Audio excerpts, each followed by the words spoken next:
বান্দা, তুমি অহংকার করছো।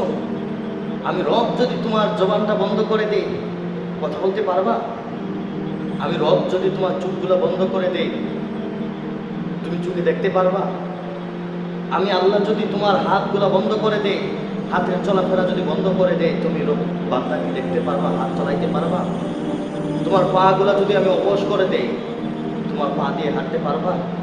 তাহলে অহংকার করছো কিসে? কেন অহংকার করছো? আমি আল্লাহ অহংকার পছন্দ করি না। ইন্নাল্লাহা লা ইউহিব্বু কুল্লা মুখতালিন ফাখুর। আমি আল্লাহ দাম্ভিকতা, অহংকার পছন্দ করি না। তোমরা অহংকার করছো। অহংকার শুধুমাত্র আমি রব করব, কারণ এই রাজত্ব সমস্ত কিছু আমি রবে। আমি রব তোমাকে খাওয়াই, আমি রব তোমাকে রিজিক দান করি, আমি তোমাকে হায়াত দিয়েছি, সমস্ত কিছু আমি রব দিয়েছি। আমি রব তো অহংকার করব। তুমি কেন